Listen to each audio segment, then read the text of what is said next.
Bible in a Year, the Message Version, February 4th, or Day 35. Exodus chapter 19, verse 16 through chapter 21, verse 21. On the third day at daybreak, there were loud claps of thunder, flashes of lightning, a thick cloud covered the mountain, and an ear-piercing trumpet blast. Everyone in the camp shuddered in fear. Moses led the people out of the camp to meet God. They stood at attention at the base of the mountain. Mount Sinai was all smoke because God had come down on it as fire. Smoke poured from it like smoke from a furnace. The whole mountain shuddered and heaved. The trumpet blast grew louder and louder. Moses spoke, and God answered in thunder. God descended to the peak of Mount Sinai. God called Moses up to the peak, and Moses climbed up.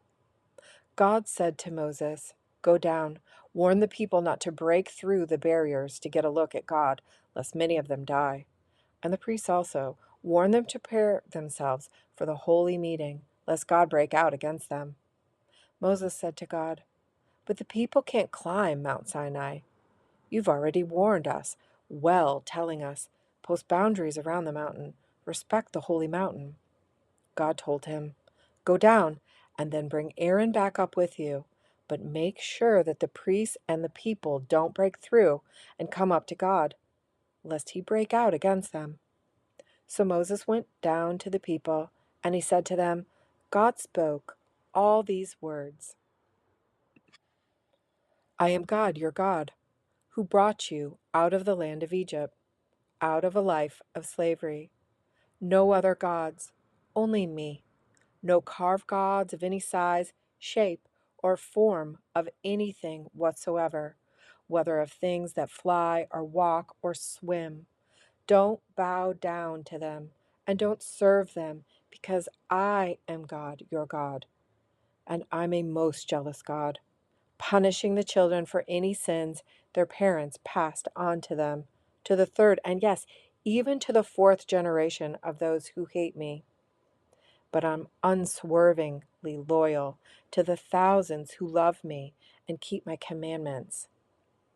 No using the name of God, your God, in curses or silly banter. God won't put up with that irreverent use of his name. Observe the Sabbath to keep it holy. Work 6 days and do everything you need to do, but the seventh day is a Sabbath to God, your God. Don't do any work.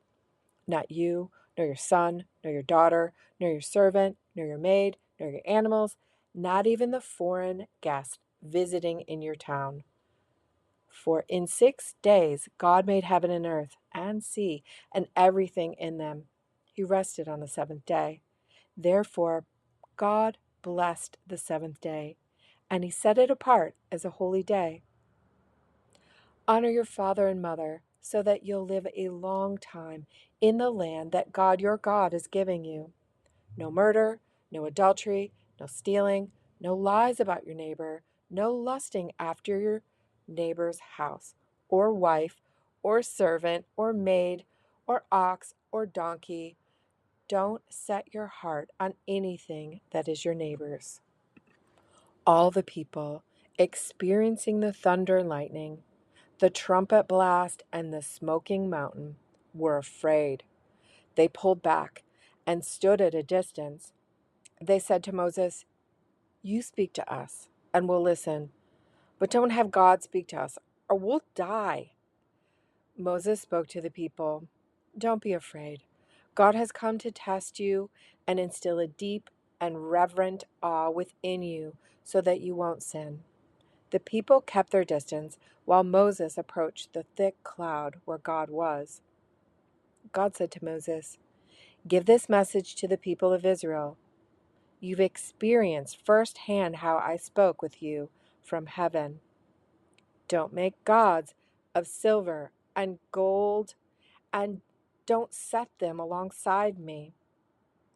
Make me an earthen altar. Sacrifice your whole burnt offerings, your peace offerings, your sheep, and your cattle on it. every place where I cause my name to be honored in your worship. I'll be there myself and bless you. If you use stones to make my altar, don't use dressed stones. If you use a chisel on the stones, you'll profane the altar. Don't use steps to climb to my altar, because that will expose your nakedness. These are the laws that you are to place before them. When you buy a Hebrew slave, he will serve 6 years.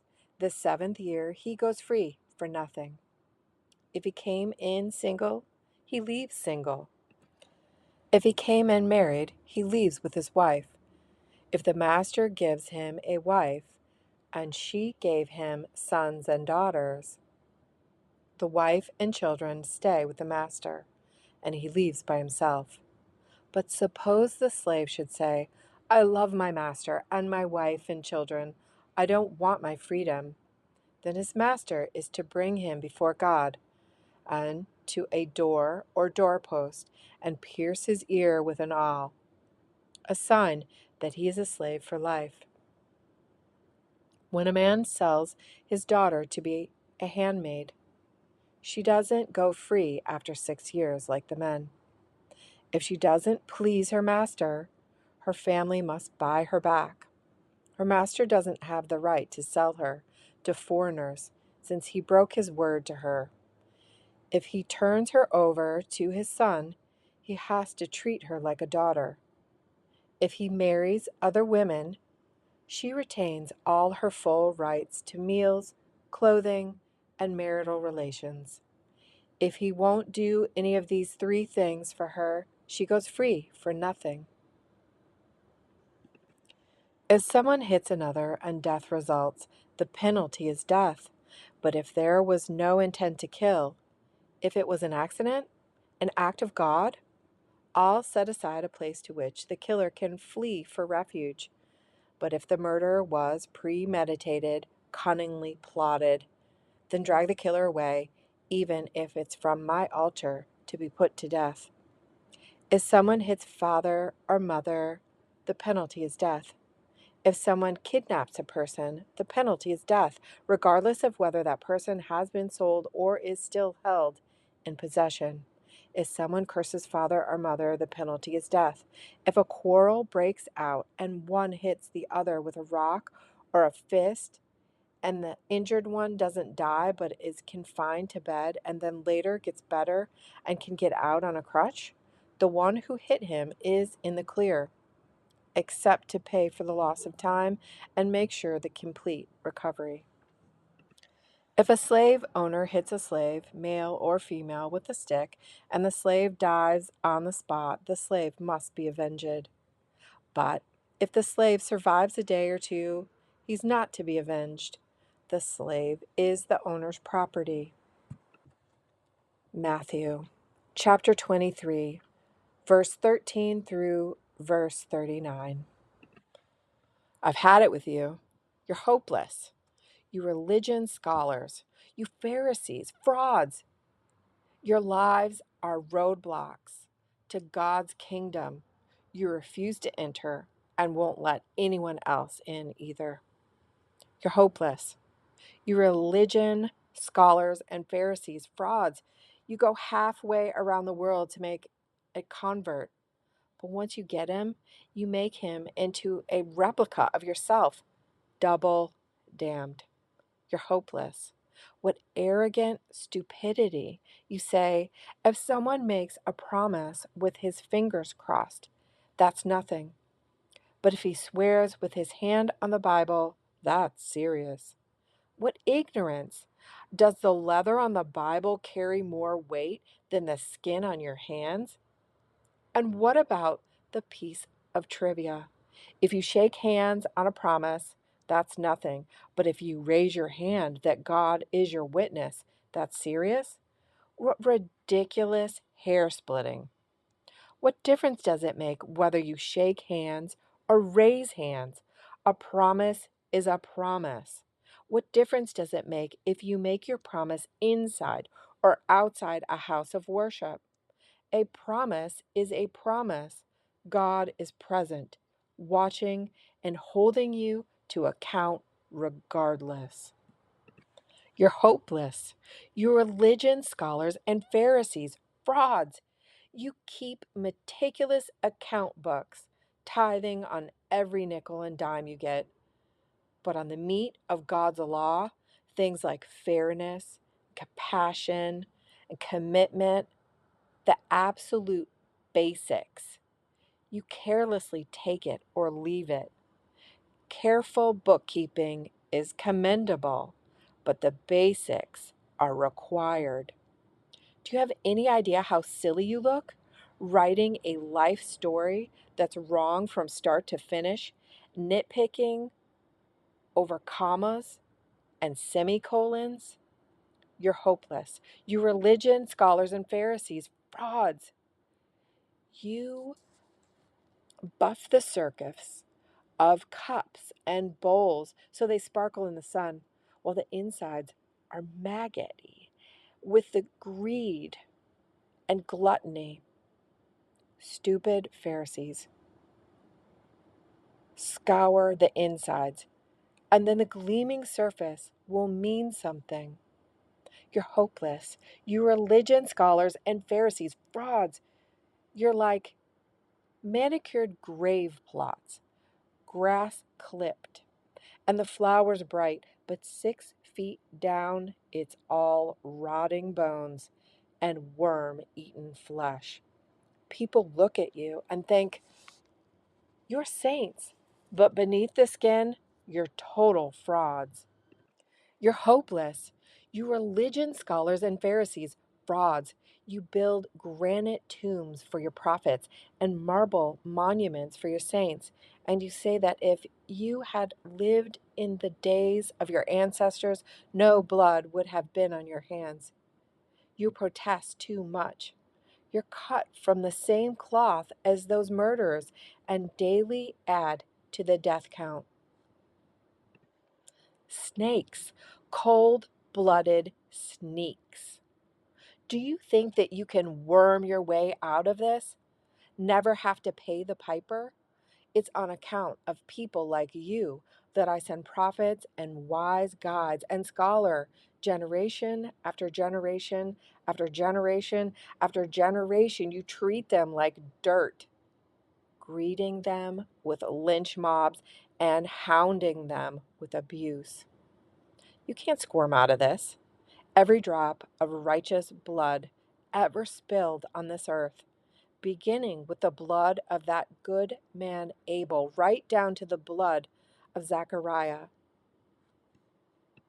Barachiah's son, whom you murdered at his prayers, is on your head.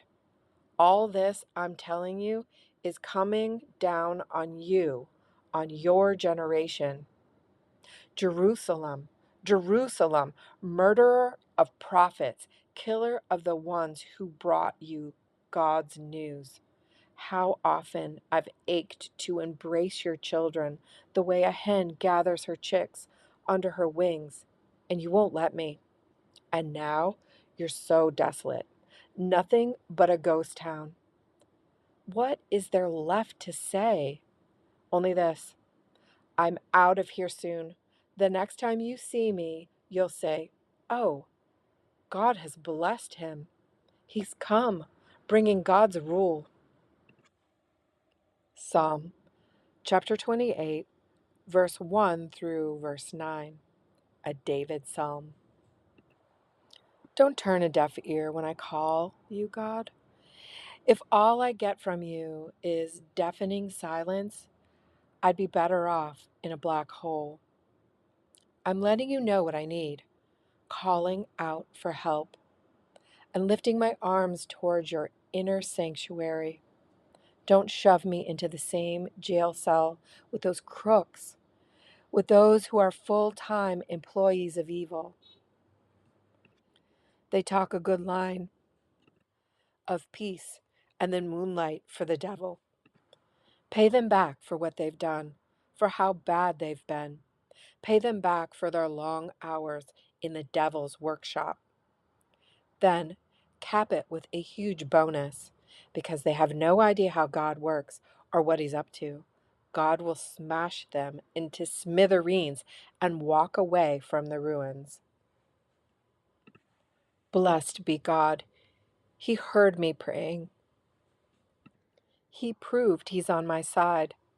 I've thrown my lot in with Him. Now I'm jumping for joy and shouting and singing my thanks to Him. God is all strength for His people, ample refuge for His chosen leader. Save your people and bless your heritage. Care for them. Carry them like a good shepherd. Proverbs chapter 7, verse 1 through verse 5. Dear friend, do what I tell you. Treasure my careful instructions. Do what I say, and you'll live well. My teaching is as precious as your eyesight. Guard it. Write it out on the back of your hands. Etch it on the chambers of your heart. Talk to wisdom as to a sister. Treat insight as your companion. They'll be with you to fend off the temptress, that smooth-talking, honey-tongued seductress. This was a daily reading of the Message version of the Bible, read to you by Bible in a Year.